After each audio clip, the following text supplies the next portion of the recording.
هەر وەک دەزانن دووەمین سمیناری فەنی بەیان و سوخەنوەری لە شاری پیرانشار بەڕێوە چوو. یەکەمین فستیواڵ یا یەکەمین سمینارمان لە ئیسفەندی 1400دا بوو کە بەخۆشیەوە دوای مدەتها بەلاخەرە تەعتیل بوو. سمیناری دووەممان بەڕێوە برد.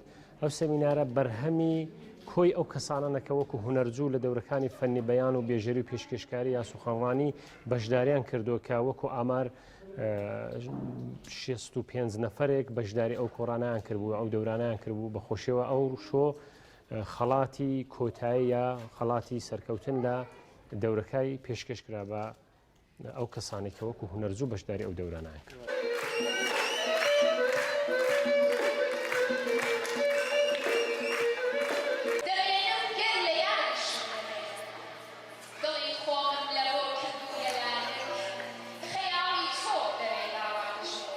بۆ داهاتوش بەرنامە ئەوەیە کە ئینشاءالله خولی 13هەمی فەنی بەیان بەڕێوە دەچێت. وا دیارەکە ئەو ڕێکەوتیکە ئێعلام کردو لە 18 تیری ڕای ئینشاءالله دەورەی جەدید واتە دەورەی 13هەمی فەنی بەیان لە شاری پیرانشار بەڕێوە دەچێت. بەڵام داواکارێکم هەیە وەکو کەسێک کە لەو بەشەی چەند ساڵە کارە دەکات، واقعیت ئەو خەلەعە ئەو بۆشایی کە ئەمە دەیبینین بۆ بەرقەراری ارتباطاتی کەلامی لە نێو کۆمەلگادا واقعاً ئەمە زۆر لاوازین.